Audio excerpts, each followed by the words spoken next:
Hello and welcome, नमस्कार। News 18 India देख रहे हैं आप। मैं हूं आपके साथ मोनिका ठाकुर। घिबली ट्रेंड आपको याद होगा। 150 मिलियन से ज़्यादा लोगों ने उस ट्रेंड को फॉलो किया था। अब एक नया ट्रेंड, गूगल का जेमिनी ट्रेंड, खूब वायरल हो रहा है। अब इतनी खूबसूरत तस्वीर बनेगी तो आपको भी कहीं ना कहीं लगेगा, आप टेम्प्ट हो जाएंगे कि मैं भी ऐसी तस्वीर अपनी बनाऊं। लेकिन अब एआई के साथ आप कितना खेल सकते हैं, एआई कितना सेफ है, कितना सेफ नहीं है, क्या आपको पूरी जानकारी है? तो आज आपको बैठना है, इस पॉडकास्ट को देखना है। हम आपको हर ज़रूरी बात बताएंगे, डिकोड करने की कोशिश करेंगे जो ट्रेंड्स हम फॉलो करते हैं कितना सेफ है हमारे लिए। हमारे साथ एक बहुत खास मेहमान इस पॉडकास्ट में जुड़ रही हैं। श्रुति खरबंदा जी हमारे साथ हैं। बहुत बहुत स्वागत है आपका। Thank you. एआई और साइबर एक्सपर्ट हैं, रिसर्चर हैं, इसके अलावा पॉलिसी डेटा एनालिस्ट हैं, गवर्नेंस और टेक में। इन्हीं से हम समझने की कोशिश करेंगे ये जो नए एआई के ट्रेंड्स आ रहे हैं इन्हें कितना फॉलो करना चाहिए, और अगर फॉलो करते हैं तो कितना सेफली हमें फॉलो करना चाहिए। श्रुति, बहुत बहुत स्वागत है। लेकिन मेरा सबसे पहला यही सवाल है, आपने ये जेमिनी ट्रेंड इस्तेमाल किया वैसे, या इससे पहले घिबली? सबसे पहले तो Monica thank you for calling me. मुझे तो करने की जरूरत थी ही, मैंने किया। I am guilty of it. दो रीजंस, एक तो टेम्पटिंग, दूसरा ये जानने के लिए कि कितना, कैसे, क्या खतरनाक कहाँ पर है। और इस पूरी फील्ड में इतनी जानकारी है कि मुझे हमेशा लगेगा कि मैं ये भी बता दूं, तो आप मुझे बताइएगा ज़रूर, बीच में अपना सवाल ज़रूर पूछिएगा, क्योंकि कुछ जानकारी ऐसी हो सकती है जो लोगों के लिए बहुत मंडेन हो जाएगी, लेकिन बहुत अहम जानकारी होगी। अच्छा श्रुति, मैं ये पूछ रही थी कि ये जो ट्रेंड्स हैं ना, वायरल कैसे होते हैं? वायरल देखें, अब इसके पीछे असलियत तो ये होते नहीं है, ये करवाए जाते हैं। क्योंकि देखिए, जब ChatGPT आया था तो उसको भी एक उसके लिए माहौल क्रिएट करती हैं companies, social media campaign run करती हैं। अभी आप देखिएगा, जेमिनी का जब ये ट्रेंड चला तो it started with the main websites जिन्होंने हमारे जो सेलिब्रिटीज़ हैं उनकी फोटोग्राफ अपलोड करी, एंड पीपल गॉट क्यूरियस कि इतना सुंदर लग रहे हैं एआई बन के, तो मैं क्या करूं, मुझे भी दिखना है। तो पता करते हैं लोग, पता करते हैं, फिर सुंदर तो सबको दिखना है। अच्छा, मुझे ये बताइए, क्योंकि बार बार ये कहा जाता है कि ऑथेंटिक वेबसाइट पर जाना चाहिए और उसके बाद अपनी पिक्चर अपलोड करनी चाहिए, लेकिन जो ऑथेंटिक वेबसाइट होती है वो भी सेफ होती हैं कि नहीं होती हैं? देखें, एक बार आपका पर्सनल डेटा आपके मोबाइल से गया तो फिर कोई गारंटी नहीं है कि वो कितना सेफ है और क्यों खतरनाक है। मुझे लगता है कि ये भी लोगों को जानना बहुत ज़रूरी है। तो आप बताइए कि क्यों खतरनाक है। अगर उस डेटा सर्वर में चला गया जिस डेटा सर्वर में जाना नहीं चाहिए था, उसके बाद क्या, कितना वल्नरेबल आपकी एक पिक्चर हो सकती है? देखिए, वनरेबल कई 2-3 कारणों से हो सकती हैं। वैसे तो बहुत एलैबोरेटेड आंसर है, लेकिन मैं इसको शॉर्ट में आंसर करने की और बहुत इजी बनाने की कोशिश करूंगी। जब आप अपनी पिक्चर अपलोड करते हैं, अब चूंकि एआई आ चुका है, डेटा सेंटर्स हैं जो किसी और कंट्री में रखे हैं। अपने देश में अभी उतना अच्छा डेटा सेंटर का जो इंफ्रास्ट्रक्चर है वो उतना स्ट्रॉन्ग नहीं है जितना बाकी कंट्रीज़ में अभी अवेलेबल है। Once it is out of your device, it is accessible to everybody, it is prone for attacking for hackers. कैसे? एआई, जब हैकर्स अपनी कोडिंग करते हैं, अब तो एआई आ गया हैकिंग के लिए, जो भी सॉफ्टवेयर एप्लीकेशंस बनाने के लिए, तो अपनी आइडेंटिटी हाइड करने के लिए। जो लोग एआई में हैं वो जानते हैं अब एआई एजेंट्स हैं। जैसे कि सैम ऑल्टमैन ने एक इंटरव्यू में खुद ही कहा कि ChatGPT 5 जो है, आप उसको प्रॉम्प्ट दीजिए, वो एक फेसबुक जैसी ऐप आपको बना के दे देगा। तो आप अपनी खुद की फेसबुक ऐप बनाइए, दोस्तों को बुलाइए और उसको चलाइए। मतलब इतना एडवांस हो गया है। ठीक है, उसमें कुछ करेक्शंस की ज़रूरत पड़ती है, लेकिन आप सोचें कि एआई कहाँ जा रहा है। वो आपको एनालाइज कर रहा है। फेस की फ़ोटो जाती है तो ना कि सिर्फ आपके बायोमेट्रिक्स उसमें एनालाइज हो सकते हैं, फेशियल रिकग्निशन हो सकता है, जो मास सर्वेलांस के काम आता है। मास सर्वेलांस सिर्फ पुलिस और सिर्फ गवर्नमेंट एजेंसीज या स्टेट नहीं करता है, उसके अलावा भी बहुत सी ऐसी टीम्स होती हैं जो डिटेक्टिव एजेंसीज होती हैं, वो करती हैं। कहाँ से वो डेटा जाएगा, क्या एनालाइज करने के लिए जाएगा, कौन सा एआई का मॉडल जैसे ChatGPT, क्लॉड, डीपसीक उसको ट्रेन करने के लिए यूज़ करेगा, यू नेवर नो। स्पेशली जब वो डेटा किसी और देश में आपका रखा हुआ है, आपको कौन आइडेंटिफाई कर रहा है, कौन देख रहा है, आप नहीं जानते हैं। और कहाँ पे आप जाएंगे, कब वो घटना कैसे घटित होगी, यू विल नेवर नो। आप ऐसे ही टेम्प्ट होंगे जैसे आप अभी फोटो जेमिनी में अपलोड करने के लिए टेम्प्ट हुए थे, because it makes you feel good. और जितने भी अटैकर्स होते हैं, क्रिमिनल्स होते हैं, they know how to make you feel good about it. तो फिर नहीं करना चाहिए ट्रेंड फॉलो, आप ये कह रही हैं? सेफ ही नहीं है ये तो? देखिए, ट्रेंड फॉलो कर सकते हैं provided if you are okay कि आपने अपनी फ़ोटो उसमें अपलोड कर दी है, आप कहाँ कर रहे हैं उसका ध्यान रखें। देखें, क्या करें क्या ना करें, ये 2 पॉइंट्स हैं कि हम इससे खुद को बचाएं कैसे। सबसे पहले तो आप कितना कंफर्टेबल हैं कि मेरा ये डेटा चला गया तो आई एम ओके। ये आपके एस्पिरेशंस पे भी डिपेंड करता है कि आपने अपने लिए आज से 10 साल बाद क्या सोच रखा है ना। होता क्या है, देखें एक बड़ी छोटी सी बात मैं बताऊंगी। सीसीटीवी कैमरास हमारे ऑफिसेज में होते हैं, जैसे हमारे वर्क प्लेस पे होते हैं, एजुकेशनल इंस्टीट्यूट्स में होते हैं, वहाँ पे डेटा जा रहा है, वहाँ पे भी एआई सॉफ्टवेयर्स हैं, एनालाइज करते हैं। वो तो आपका इमोशन भी एनालाइज कर सकते हैं। तो इमोशन एनालाइज करके अगर आप वर्क प्लेस पे हैं तो जिसको एक्सेस होगा वो अपने पॉलिटिकल एस्पिरेशंस की वजह से आपको आगे आने देगा। मतलब कि अगर मुझे गुस्सा आ रहा है, हाँ, अपने ही बॉस पर गुस्सा आ रहा है, तो वो तो एनालाइज कर लेंगे मेरे जेस्चर्स। हाँ बिल्कुल, आपके जेस्चर्स उसमें एनालाइज होंगे। वो आपके मन में झांक रहे हैं, आप तो अपना ब्रेन अपलोड कर रहे हैं ना, आप क्या सोच रहे हैं। आप चैटजीपीटी पे लिख रहे हैं, बार बार सवाल पूछ रहे हैं, चैटजीपीटी आपको समझ रहा है, उसके पास सिर्फ टेक्स्ट है आपका, अभी वो आपका फेस और आपका टोन नहीं, ऐसा वो क्लेम करते हैं कि वो आपका फेस नहीं देख रहे हैं, आपका वॉइस जो है उसको एनालाइज नहीं कर रहे, ऐसा कंपनीज कहती हैं। लेकिन फिर ऐसी भी खबरें होती हैं कि फ़ोन में once you have the app तो आपकी आवाज़ भी रिकॉर्ड हो रही है, camera they can open and close, आपका चेहरा भी दिख रहा है। तो ये थोड़ा सा एरिया ऐसा है, ग्रे एरिया, कोई कहता है कोई कहता नहीं है, लेकिन हम मान के चलते हैं कि दिस इज़ अनसेफ टेरिटरी। तो आपको पर्सनल डेटा अवॉइड करना चाहिए, क्योंकि आने वाले टाइम में आपको ये ज़्यादा दिक्कत होगी। तो ये पर्सनल डेटा क्या है? पर्सनल डेटा, ये सवाल बहुत अच्छा आपने किया। मतलब देखिए कैसे पता चले कि क्या डालना है, मतलब अपना नाम, आधार कार्ड, सरनेम, बैंक अकाउंट तो नहीं डालना चाहिए। ये मतलब देखिए, ये सारा पर्सनल डेटा है। इंडिया में डीपीडीपी एक्ट 2023 है, आईटी एक्ट है 2000 है, एक्ट्स तो खैर बहुत सारे हैं, लॉज भी हैं, लेकिन हम अगर पर्सनल डेटा का बात करें तो अभी ड्राफ्ट रूल्स भी बने हैं, नवंबर में आएंगे। लेकिन अभी तक जो थे, जो एक्ट पहले आया था, उसमें पर्सनल डेटा वो है जिससे भी आपको आइडेंटिफाई किया जा सकता है। वो आपका फेस हो सकता है, वो आपका आधार हो सकता है ना, वो that can be just about anything, कि आपका वोटर आईडी है। तो ऐसी कोई भी चीज़ जिससे आप आइडेंटिफाई हो जाए, that can be your biometrics and your voice as well ना, आप आइडेंटिफाई हो रहे हैं उससे, तो वो आपका पर्सनल डेटा है। हालांकि ये बहुत प्रिसाइजली डिफाइंड नहीं है उसमें भी, बट अभी तक लूजली मान लिया गया है जिस चीज़ से भी आप आइडेंटिफाई हो सकते हैं, आपके बारे में जानकारी हासिल करी जा सकती है, वो आपका पर्सनल डेटा है और वो आपको अवॉइड करना चाहिए। इसमें एक मैं सॉल्यूशन बताना चाहूँगी। आप अपना वो ईमेल एड्रेस यूज़ करें जो आपके आपके बैंक के पास या आधार कार्ड या पासपोर्ट में ना हो, क्योंकि अगर वही ईमेल आईडी आप यूज़ करते हैं इस तरह की ऐप्स को एक्सेस करने के लिए, गूगल प्ले स्टोर में अक्सर हम बहुत लेजी होते हैं, हमने एक बार आईडी बना लिया तो वही चल रहा है ना, कि वो मांगते ही वही वाली जो आपकी एक्सेसिबल, मतलब वही वाली ईमेल आपके फोन से अटैच कर रखा है उन्होंने। एग्जैक्टली, हर चीज के लिए। तो देखें, ये कहीं ना कहीं एंड लेवल पे तो दिस इज ऑल कनेक्टेड, लेकिन फिर भी कहते हैं जहाँ पे आपकी इस तरह की ईमेल्स आती हैं, क्योंकि ईमेल रीड करने का एक्सेस होता है, अक्सर आपके कॉन्टैक्ट्स की जो कंपनीज हैं वो परमिशन मांग लेती हैं, फिर भी कहते हैं कि आप ऑन अ फर्स्ट स्टेप आप अवॉइड करें वो ईमेल आईडी जिसमें आपकी सारी पर्सनल डेटा आता है, जैसे आपका पासपोर्ट की डिटेल्स होंगी, आधार की डिटेल्स होंगी, आपने वो ईमेल आईडी जो है बैंक में दे रखा होगा, आपकी स्टेटमेंट है, if you want to keep yourself protected. तो ये वाला डेटा तो हम डालते ही नहीं है। और ऑफिस का जो जिसमें लीगैलिटी का इशू हो, कॉन्फिडेंशियलिटी का इशू हो, वो भी उसमें नहीं डाला जाता, because once it is with the AI, वो कुछ भी किसी भी तरह से रीजनरेट कर सकता है, उसको रीराइट कर सकता है, उसमें ओरिजिनलिटी का भी, कॉपीराइट का भी अभी आप उस पर कुछ ऐसा क्लेम नहीं डाल सकते। वो रिस्पॉन्सिबिलिटी किस की है उस पर भी बातचीत अभी चल रही है दुनिया भर में, इसके लिए भी कोई बहुत प्रॉपर अभी गाइडलाइन या रूल नहीं आया है। अच्छा, आप ये कह रहे हैं कि हमारे ईमेल को भी एक्सेस कर सकते हैं, तो वो जो 2 स्टेप वेरिफिकेशन हम लोग करते हैं अपने ईमेल को सिक्योरिटी के लिए, तो वो भी सेफ नहीं है?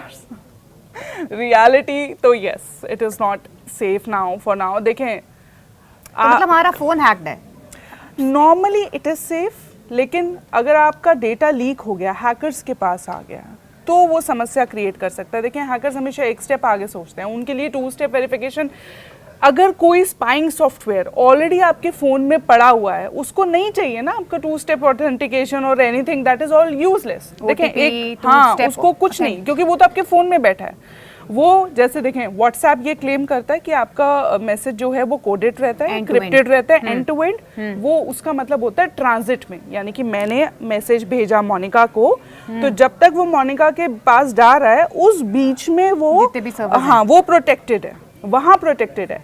इनके फ़ोन में चला गया तो वो जो सॉफ्टवेयर है वो तो इनके फ़ोन को देख रहा है ना, स्क्रीन देख रहा है, इन्होंने खोल के देखा तो वो चला गया, इट इज़ देयर ऑलरेडी। तो उस लेवल पे कॉन्शियस रहने की ज़रूरत है।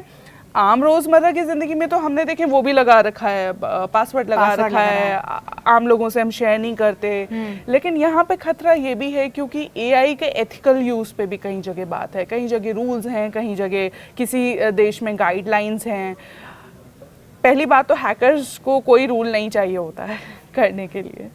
और हम जहाँ तक ये बात कर रहे थे किस बारे में कि ईमेल, सॉरी मैं भूल गई, इट्स ओके, ईमेल के बारे में ना, कि हम वो कौन सा यूज करें या ना करें, 2 स्टेप वेरिफिकेशन हो, हाँ 2 स्टेप वेरिफिकेशन, और कहाँ वो कितना सेफ है आपके लिए।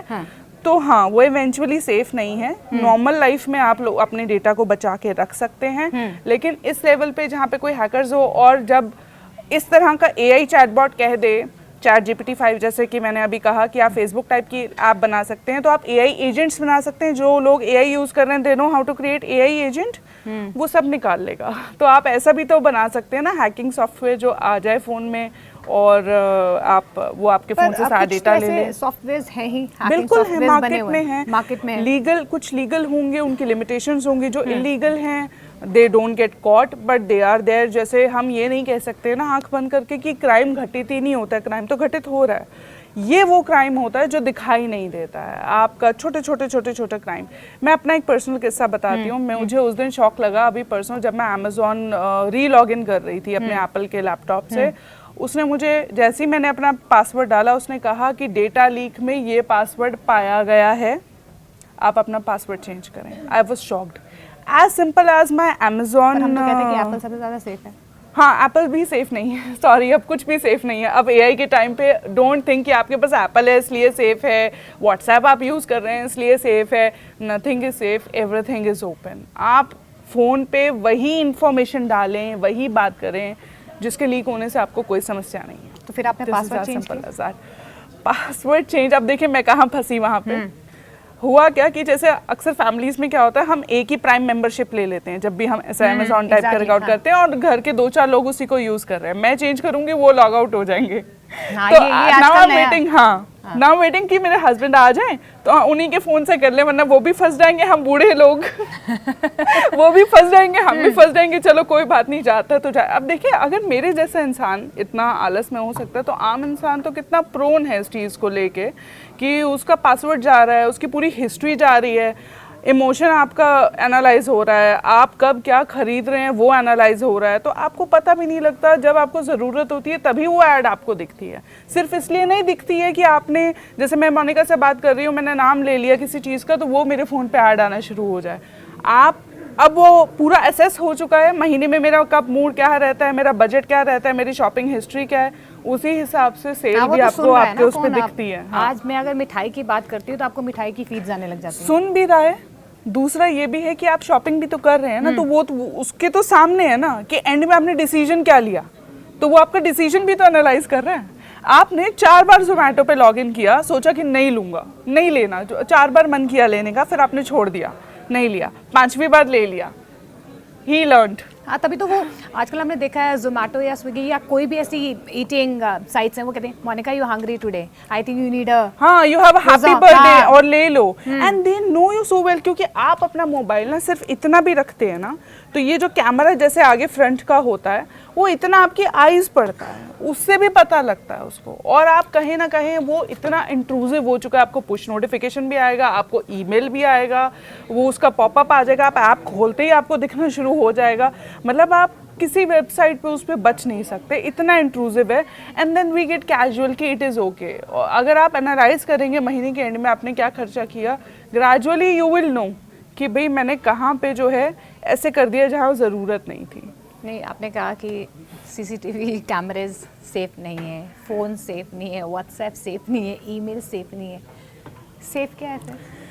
सेफ आपकी समझदारी है, आप कितने समझदार हैं। देखिए लॉ की जहाँ तक बात है, ये बात मैं कह सकती हूँ। हाँ, इसकी बात करते हैं क्या लॉ है इंडिया में? अगर इंडिया में साइबर क्राइम पर लॉ तो है, बना हुआ है, साइबर लॉज हैं। जैसे मैंने कहा कि डिजिटल डेटा प्रोटेक्शन के लिए जो है वो लॉ है, अभी ड्राफ्ट रूल्स भी बने हैं। उससे पहले इंफॉर्मेशन टेक्नोलॉजी एक्ट 2000 है, उसमें भी कई अमेंडमेंट्स हुए हैं।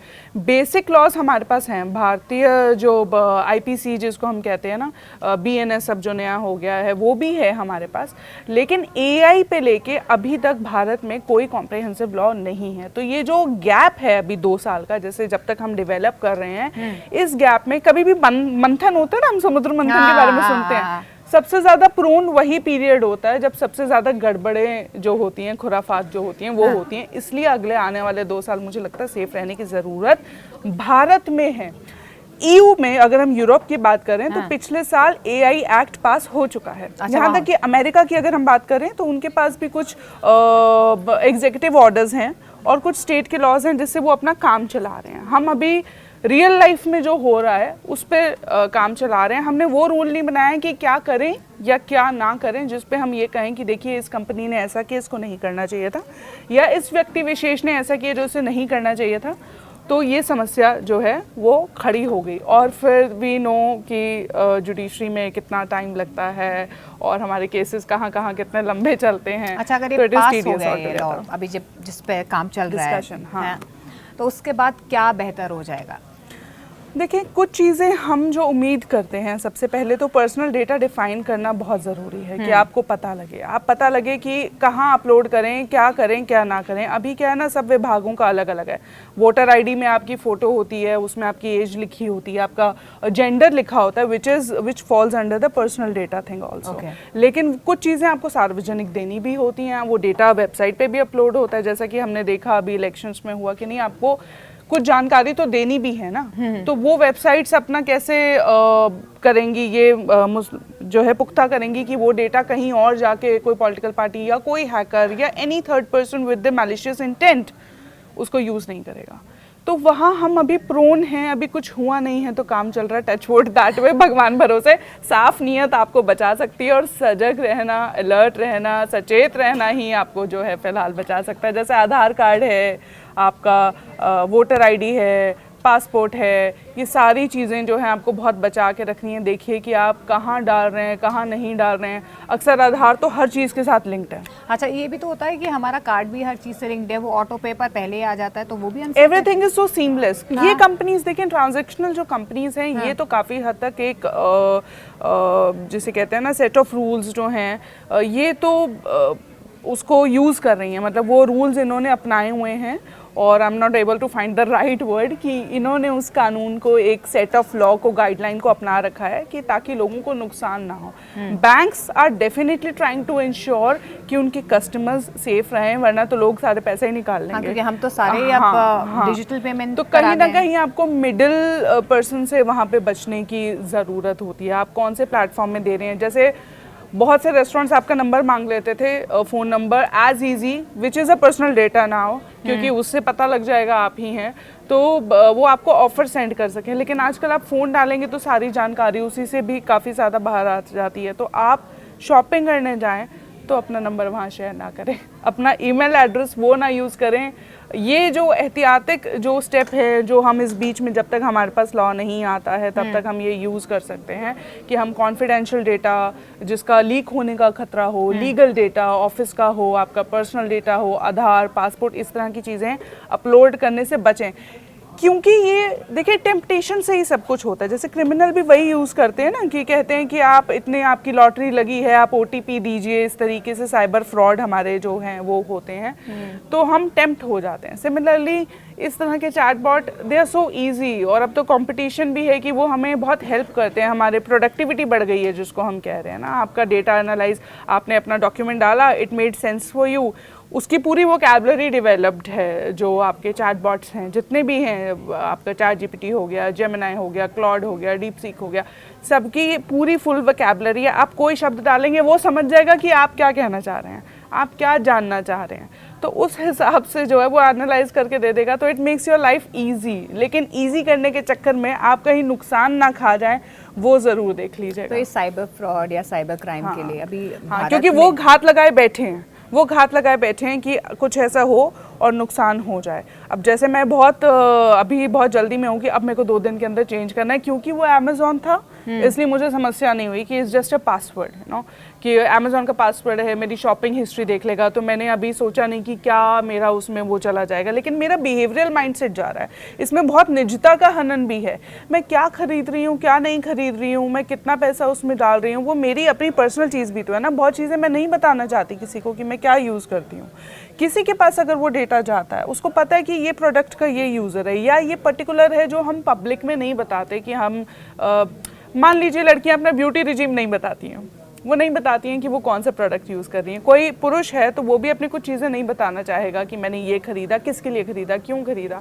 बहुत सी चीज़ें हो सकती हैं, छोटी छोटी हैं, हम हंस के मुस्कुरा के टाल देते हैं।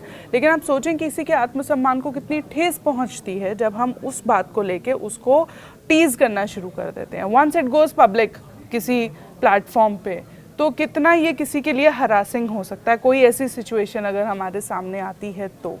बिल्कुल, देखिए आपके बैंक डिटेल्स का गलत इस्तेमाल हो सकता है, आपको ब्लैकमेल कोई कर सकता है। डीप फेक बनते हैं, आपका फोटो आपने अपलोड किया, डीप फेक्स बन रहे हैं, यू डोंट नो। अभी तो आप फेसबुक पे डाल रहे हैं, वहां से लेके भी बन सकते हैं। तो फिर अभी बट चूंकि हम हैबिचुअल हो गए हैं कि it is okay, generally safe रहता है। कानून बना तो हम ज़्यादा सेफ हुए हैं, लेकिन जिन्होंने, हम लकी हैं कि हमारे साथ ऐसा हुआ नहीं। अगर जिसके साथ हुआ, डीप फेक बना, उन्होंने कितना सहा, कितनी। अब तो सोसाइटी में फिर भी एक्सेप्टेंस है, इनिशियली तो बहुत गड़बड़ होती थी, पूरा का पूरा करियर, आपके रिलेशनशिप, एवरीथिंग वाज डिस्टॉर्टेड।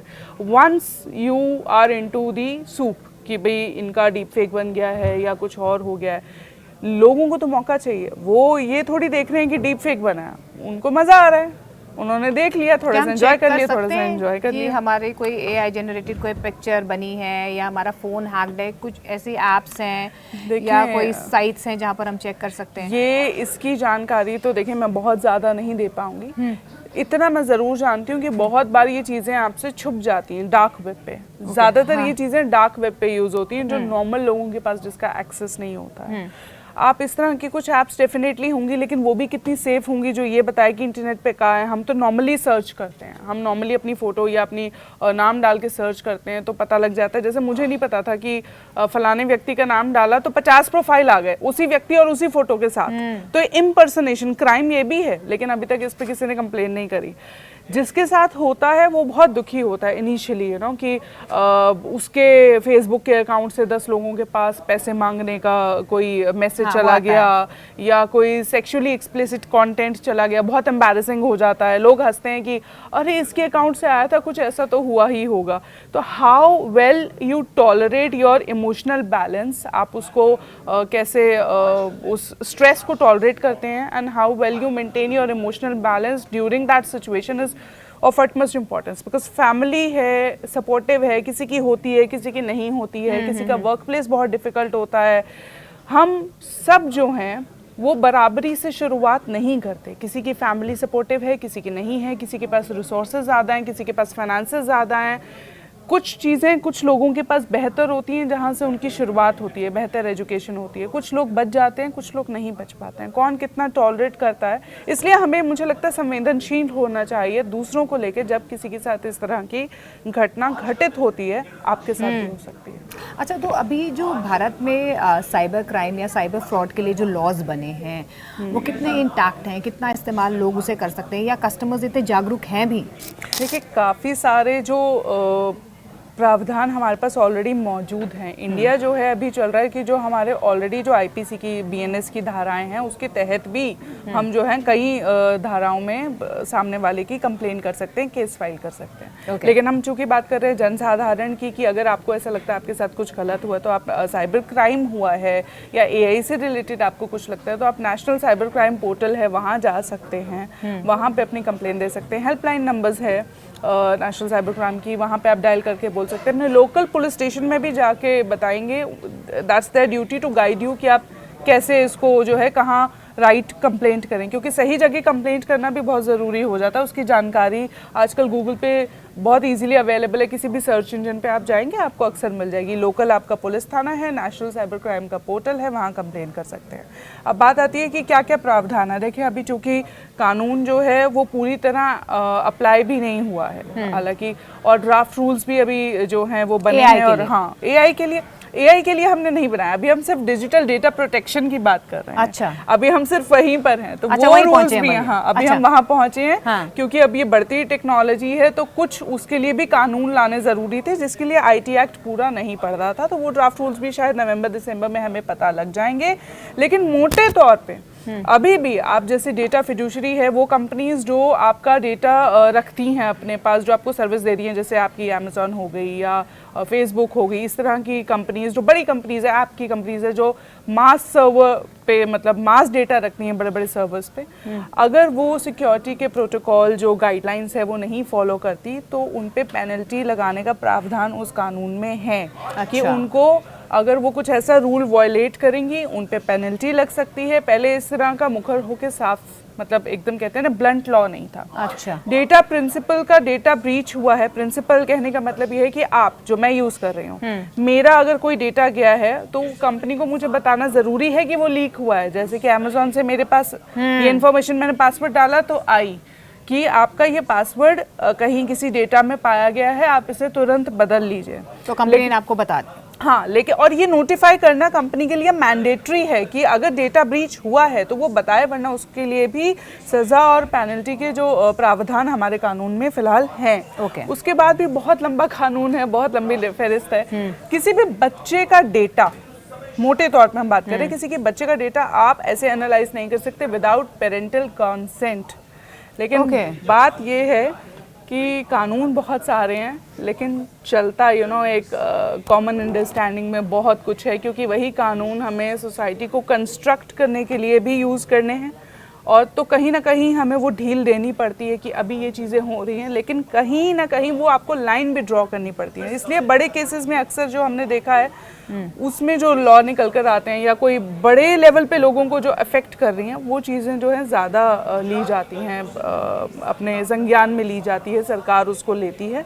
वो अभी भी हम कर सकते हैं। और अगर लॉ समझने के लिए भी, अब देखिए एआई की बहुत सारी ऐप्स आ गई हैं, अगर आप कॉमन यूजर्स भी हैं तो एआई की बहुत सारी ऐप हैं जो कानून मैप करने में भी आपकी मदद करती हैं कि कौन सी धारा इसमें लगेगी। आप सोचिए कि कितना आसान हो रहा है यहाँ पे। अभी श्रुति कह रही है कि एआई वल्नरेबल है, अभी श्रुति कह रही है कि एआई से आप सब कुछ देख सकते हैं। अच्छा श्रुति, मान लीजिए मेरा डेटा लीक हो गया, लेकिन डेटा लीक करने वाला अमेरिका में बैठा है, मेरा सर्वर थाईलैंड में है, तो मुझे कैसे कंप्लेन करनी है, कैसे बच पाऊंगी? देखिए ये डिपेंड करता है कि जो विक्टिम है, जैसे मैं जो आपकी बात समझ पा रही हूँ कि विक्टिम कंट्री ए में है, जिसने फ्रॉड किया है वो कंट्री बी में है और सर्वर कंट्री सी में है। तो ये बहुत ट्रिकी एस्पेक्ट है कानून का कि आप कौन से देश का जो है जुरिस्डिक्शन लगेगा।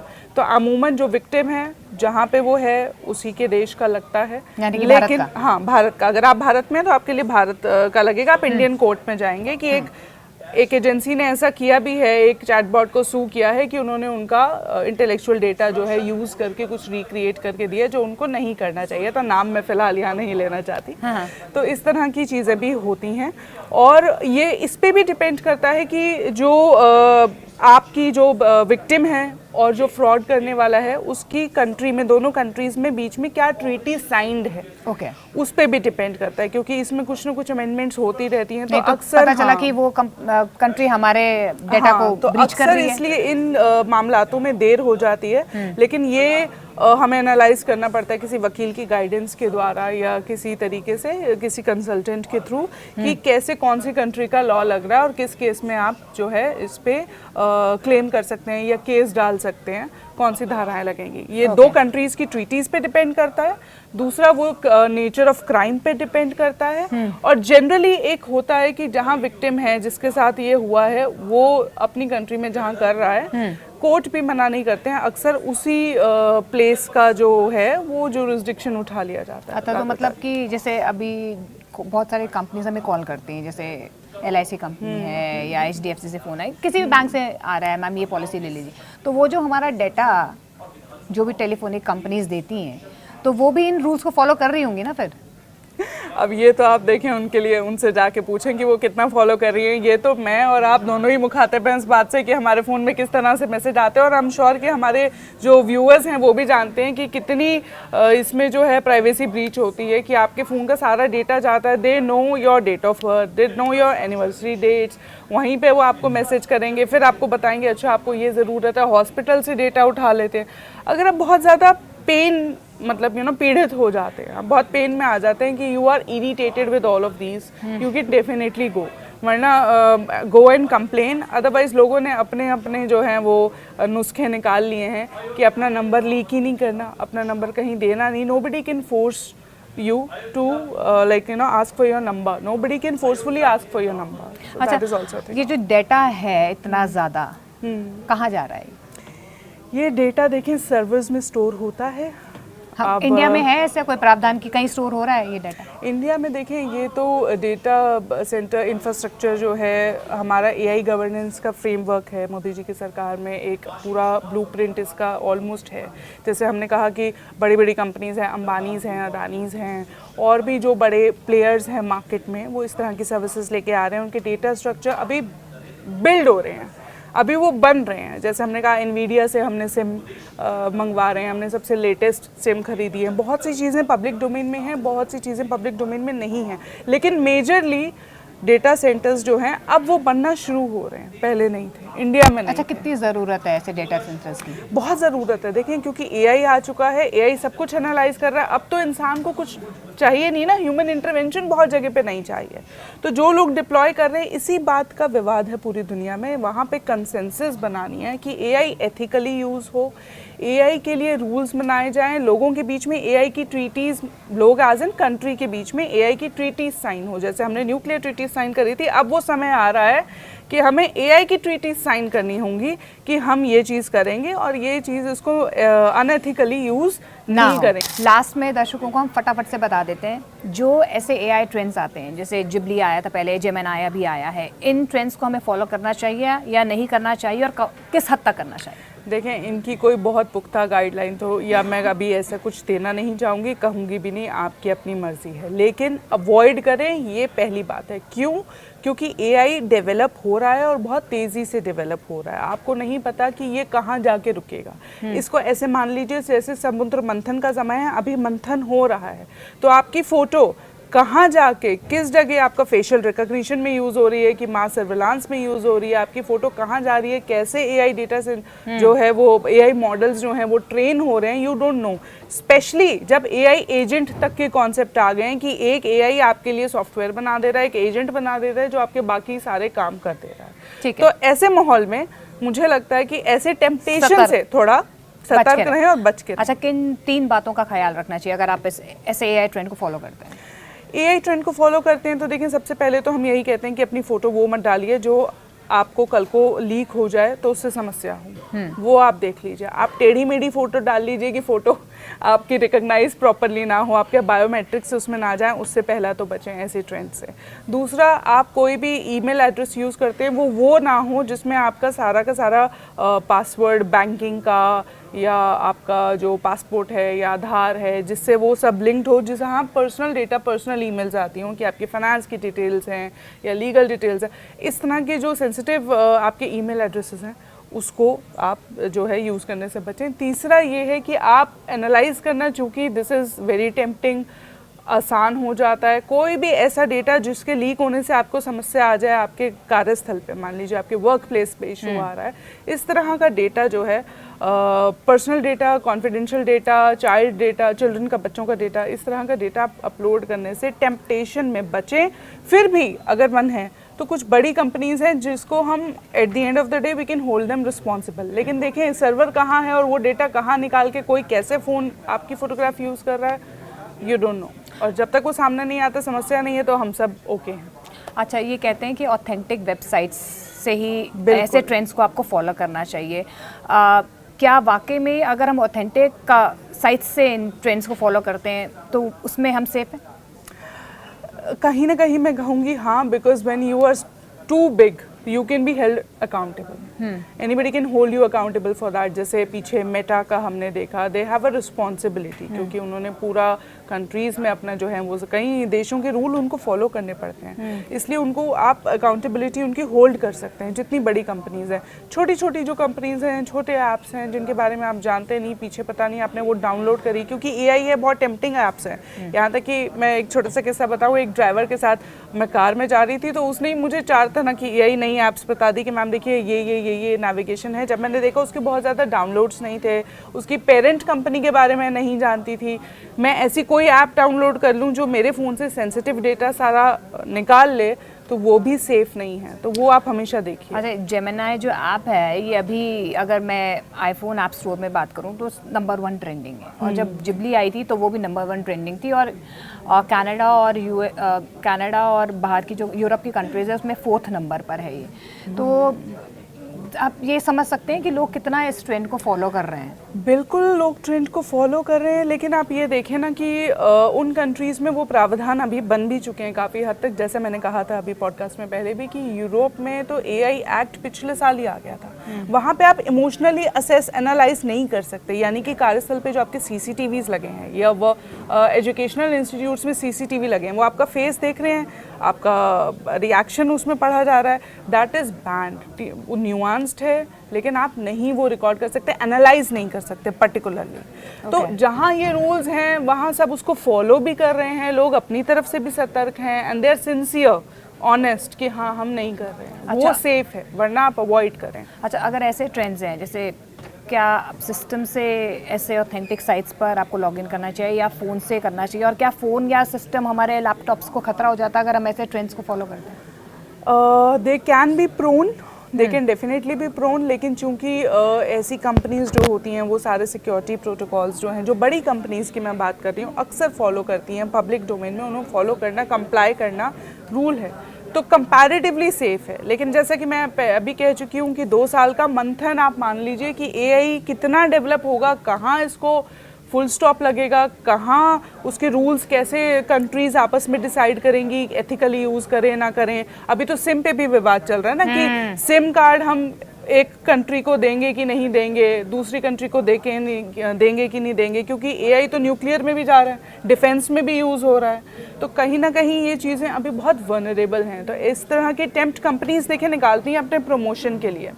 आप देख लीजिए कौन सी कंपनी प्रमोशन कर रही है, उसे यूज़ कर लीजिए, लेकिन अवॉइड द पर्सनल डेटा, क्योंकि आगे आने वाला समय जो है वो आपकी फोटोग्राफ का ही है। इसलिए AI अवतार्स हमने देखे, जो बच्चे हैं, हमारी बच्चों की जनरेशन है वो ट्रेन हो रही है अवतार्स में, यहाँ तक कि दे आर सो कॉन्शियस कि वो गेम में अपना फोटो नहीं अपलोड करते, अपनी पर्सनल डिटेल्स नहीं बताते में भी AI एवेटार्स बना लो, हाँ एवेटार्स बना लो। हाँ। तो वी आर वेरी श्योर कि आगे फ्यूचर AI एवेटार्स का है, आप फोटो नहीं देंगे, आपका एक एवेटार होगा, वही सारी चीज़ें कर रहा है। तो देखिए, ऑल इन ऑल देखिए, टेक्नोलॉजी का ज़माना है और हम टेक्नोलॉजी को छोड़ भी नहीं सकते हैं, लेकिन श्रुति का यही कहना है कि आप ट्रेंड फॉलो कीजिए, लेकिन थोड़ा सा बच के। Thank you so much Shruti for joining.